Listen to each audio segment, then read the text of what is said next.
Hello everyone, welcome back to my channel. My name is Hannah and today I'm going to be proving to you the law of sines. So you may have heard of sines before. Sine is a trig ratio or trigonomic ratio that can help us determine some relationships between the angles and certain sides of a right triangle. So as you can see here, we have a triangle. This is triangle ABC with sides small a, small b, and small c. This is not a right triangle. As you know, in order to use sine, we must have a right triangle. So how are we going to make triangle ABC into a right triangle or multiple right triangles? So here we can use a trick. We're going to draw a line down, and I'm just going to change my marker to green.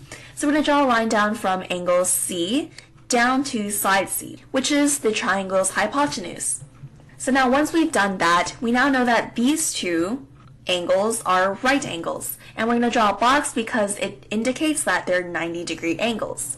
So now this green line is the height of our triangle, and the height can be used in area formula for a triangle, but it can also help us prove the law of sine. So I'm going to name this line H for height.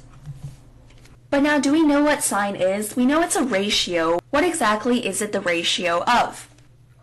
So sine theta, let's say theta is an unknown angle, or it can also be a sine of x. It doesn't really matter in determining this relationship, but sine theta is equal to the opposite side of angle theta divided by the hypotenuse of the triangle. So as an example here, let's say this is a right triangle. Here's the 90 degrees. This is angle theta. This side would be the side that is opposite to theta, so we would plug this side into here. So let's say this was y.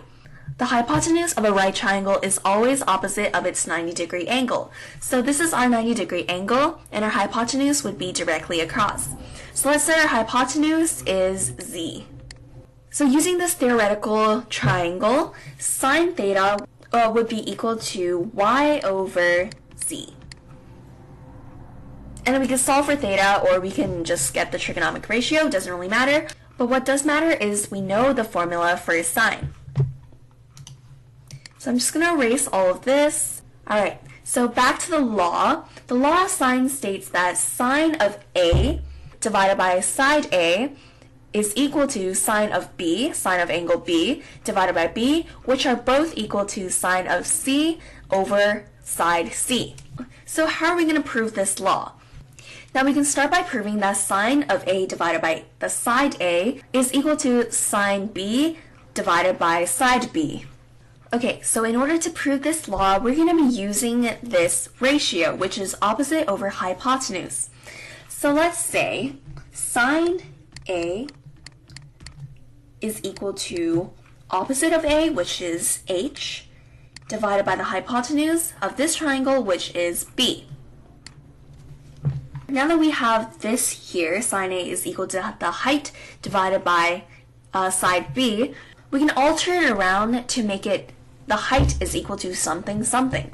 So what we want to do is we're going to multiply B on each side, so times B times B.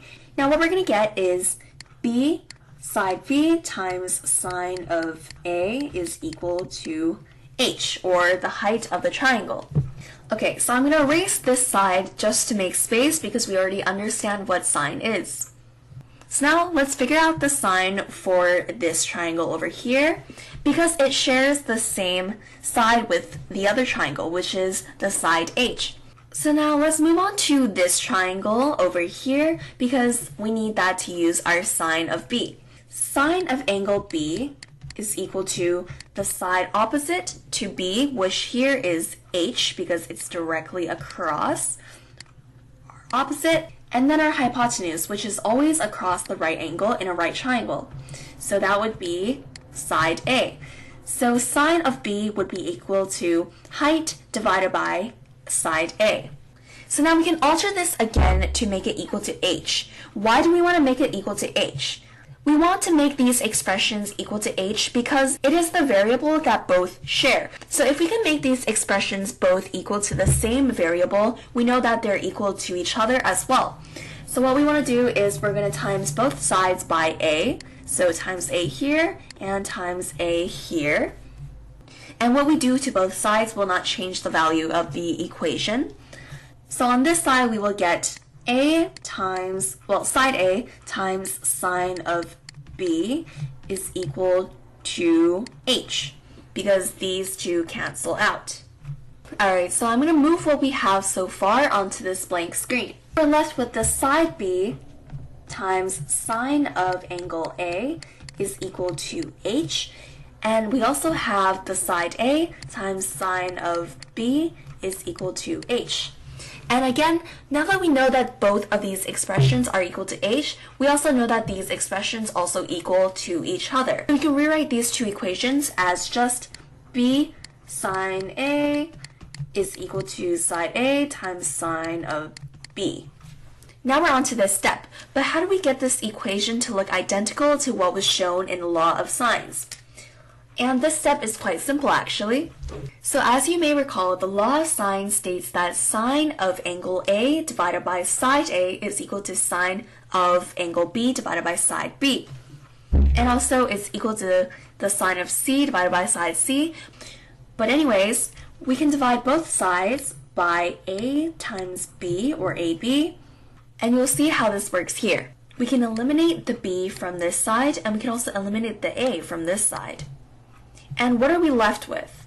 We are left with sine of angle A divided by A, side A, is equal to sine of angle B divided by side B. And that's almost exactly what we have in the law of sines. But you may be wondering, what about sine of C divided by side C? We can use the exact same process, but we can draw the altitude in a different way. So let me try to explain this. Let's redraw our triangle, and our triangle was A, B, C, and then this was side B, side C, side A. So remember that we did draw our line of altitude right here, from angle C to side C. But if we were solving for sine of C, we could have used this line of altitude, which would run from angle B to side B. And then we know that, sorry, it's not very well drawn, but these two would then be right angles, and we can figure out sine C is equal to sine of A, which is then also equal to sine B. So now we know that all three are equal, which simply restates the law of sines. Thank you so much for watching, and I'll see you guys next time. Bye!